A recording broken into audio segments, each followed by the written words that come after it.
Si moi on m'arrête et qu'au bout de quelques années, on me libère en disant que je suis innocent,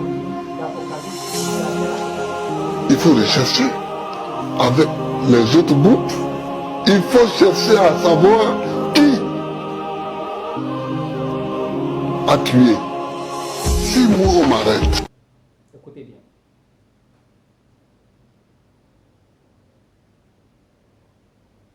Vient faire la France. Je suis le président de la Confédération africaine des églises. De contestation électorale en Côte d'Ivoire. On prend Gbagbo, on prend Blé Goudé, on le dépose à La Haye. C'est qui on? Nicolas Sarkozy. Par exemple, il fait partie de ce on-là. Puis c'est celui qui a bombardé ma maison. C'est lui qui a bombardé la résidence présidentielle de Côte d'Ivoire. Il a voulu vous tuer? Ça, je ne sais pas ce qu'il a voulu, je ne suis pas dans sa tête.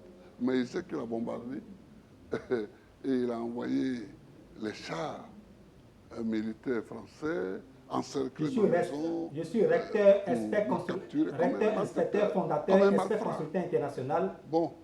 psychosociologue, missiologue, eschatologue, théologien, écrivain depuis 23 ans, formateur, professeur, révérend, pasteur, théologien, conférencier, docteur, professeur, Adebayor, Frank Romeo, Olufo, et Papa Favor Joy. Voilà.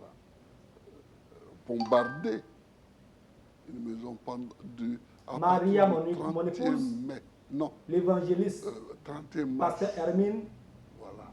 Olufome, À partir du 31 mars. les Kataya du Mono Bénin du Togo actuellement en Amérique qui peut m'envoyer au salut. Bombarder. J'ai plus de 13 vice-présidents au niveau fédéral. Je trouve un chef d'État. Et j'ai 17 vice-présidents au niveau confédéral, qui sont mes assistants, mes Et adjoints. je me suis demandé, au fond, que vient faire la Suivez France bien la vidéo. dans une affaire de contestation électorale en Côte d'Ivoire. Mais ça, ce sont des... Vous considérez toujours que vous aviez gagné en 2010 ou que le résultat... Le problème n'est même plus là. même plus là. Le problème n'est même plus là, puisque de toutes les façons, on ne peut pas faire un rétropédalage. Voilà. Bon, on avance. On avance. Et je sais avancer. Je suis président du jury de Nous sommes détenteurs dans notre sous-sol de près de ou plus de 60% des minerais stratégiques, ceux qui vont faire l'économie de demain, se trouvent ici au Congo. Mais si nous sommes distraits, vous savez ce qui risque de nous arriver? On va nous faire une guerre ici, comme en Irak, comme en Afghanistan. Des multinationales vont prendre des pans entiers de notre pays et vont les diriger avec des seigneurs de guerre uniquement pour exploiter nos richesses. Et demain, quand il n'y aura plus rien, on nous abandonnera et nous ressemblerons à la Somalie. C'est ça qui risque de nous arriver si nous ne sommes pas vigilants. Mais tout ça demande de la concentration, du sérieux. Si nous ne faisons pas attention, comme je vous l'ai dit, on va nous diviser,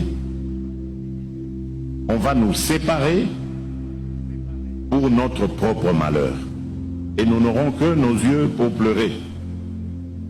Et moi, ça ne m'a jamais traversé l'esprit comme scénario.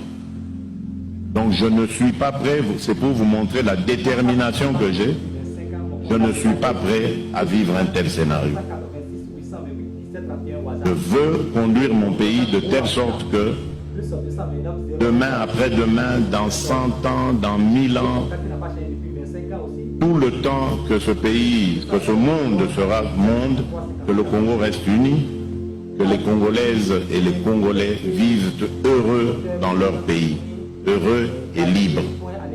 Et ça, c'est possible, ça dépend que de nous.